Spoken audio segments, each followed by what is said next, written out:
Bonjour, je suis Nicolas, créateur du site utiliser-son-mac.com.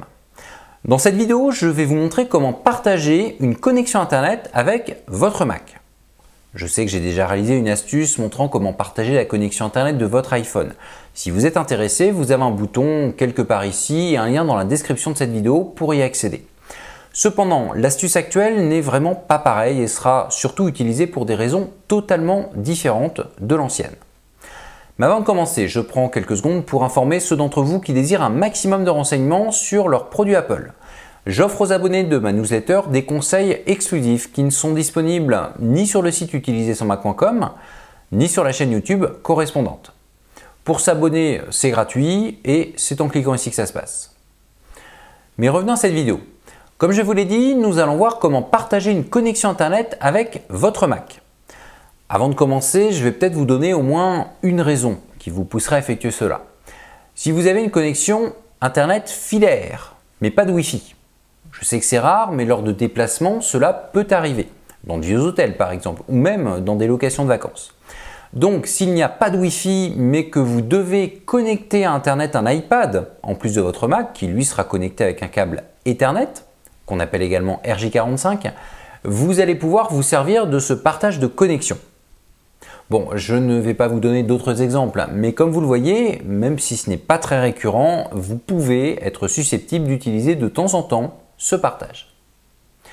Pour l'activer, il suffit sur votre Mac d'aller dans les préférences système, puis partage. Dedans, vous avez le partage Internet. Le mien est évidemment désactivé pour l'instant, mais je vais regarder ce que je peux paramétrer. En gros, vous allez devoir préciser comment vous recevez Internet sur votre ordinateur et comment vous souhaitez le partager. Donc chez moi, ça va être très simple. Mon MacBook Air est en ce moment même connecté avec un câble Ethernet.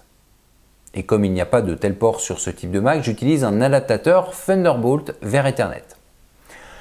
Maintenant, comment je souhaite partager cette connexion? Eh bien par Wi-Fi.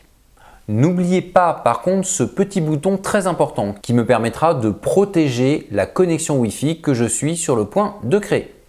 Je vous propose de mettre un mot de passe WPA2 sur ce futur réseau.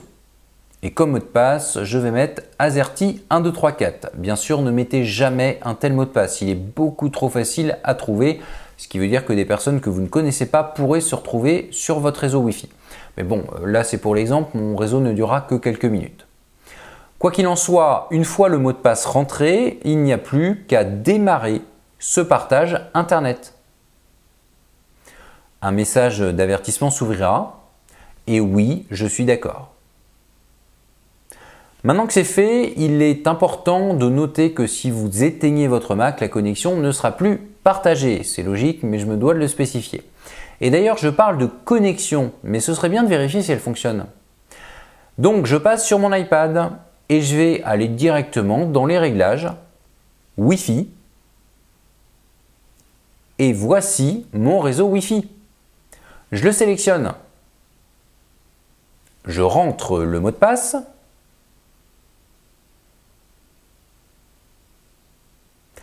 Et mon iPad est connecté. Je vais vérifier cela en ouvrant un site internet via Safari. Et oui, ça fonctionne. Donc la connexion est bien opérationnelle. Je suis bien conscient que peu d'entre vous auront un jour besoin de se servir de cette fonction. Mais le jour où ce sera nécessaire, elle pourra vous sauver la vie. Elle peut vous permettre de connecter plusieurs ordinateurs même s'il n'y a pas de réseau Wi-Fi à la base. Mais également et surtout de connecter à Internet une tablette ou même un smartphone. Alors, je sais que les smartphones se connectent à Internet en 3G ou en 4G, mais lorsque vous devez installer ou mettre à jour une app sur un iPhone, je vous rappelle qu'il y a une limite de taille à ne pas dépasser pour le faire en 3G ou en 4G. Donc, si la limite est dépassée, partager la connexion de son Mac afin de créer un réseau Wi-Fi résoudra le problème. Je vous propose maintenant de résumer rapidement ce que nous avons vu dans cette astuce. Si votre Mac est connecté à Internet avec un câble, mais que vous souhaitez créer un réseau Wi-Fi qui va partager votre connexion Internet, il suffit d'aller dans les préférences système, partage, puis dans l'onglet partage Internet. Vous sélectionnez la façon dont votre Mac est connecté à Internet et celle dont vous souhaitez partager la connexion. Il n'y a pas que le Wi-Fi de possible, mais c'est la solution la plus couramment utilisée. N'oubliez bien sûr pas, si vous partagez cette connexion Wi-Fi, de créer dans les options un mot de passe de réseau. Et maintenant que tout est prêt, vous cochez la case Partage Internet pour activer le tout. Votre réseau Wi-Fi est créé et il n'y a plus qu'à y connecter les appareils de votre choix. S'il y a des appareils non Apple, aucun problème. D'ailleurs, n'hésitez pas à me dire dans les commentaires juste en dessous si vous vous êtes déjà servi de cette technique, mais surtout pour quelles raisons vous vous en servez.